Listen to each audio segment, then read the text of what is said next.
So I'm curious here. We certainly have seen people get this kind of mileage off of their OEM alternator, and the OEM alternators, there's definitely a quality difference with them versus the aftermarket ones. There's zero question about that. For the people that are running Power Stroke 6 liters that have gotten this kind of mileage out of an alternator, recognize the reason why. There's always a reason why. So chances are solid, but please respond. Let me know. I want to know. That kind of mileage just screams that this thing was used for highway travel. So think about it.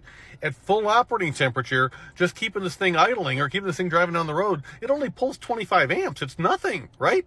And so it's like, okay, fine. So the stock alternator does 65 amps at hot idle. And so if it's only pulling 25 at idle, or, you can driving down the road, of course it's going to last forever. What's going to fail is the brushes and the bearings.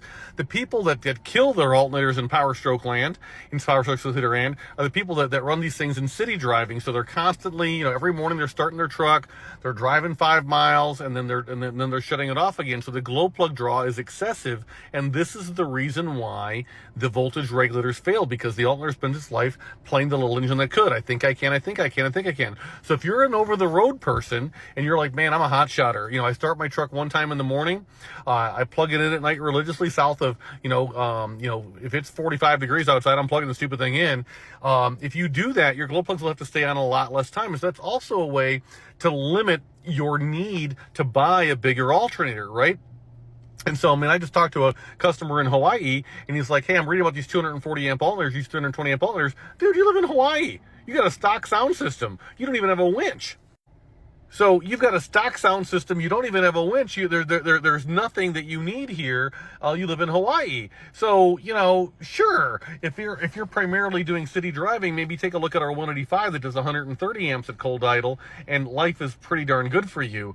But if you're an over-the-road person, so you're putting on, 200,000 miles a year, if that's you can absolutely get by with a smaller alternator. You don't necessarily need one of these Bama Jamma ones. So your mileage may vary. And of course, if it's used for not frequent stopping, starting, and it's used on just down the freeway, that would explain your mileage use case. So the devil really is in the details here, guys. You can't go wrong with too big of an alternator. Obviously, your wall's going to hurt if you choose to spend that kind of money. So we try to talk people out of, a guy the other day used to want a 400 amp alternator. I sold him a 240. It was fine for him. Really, it was.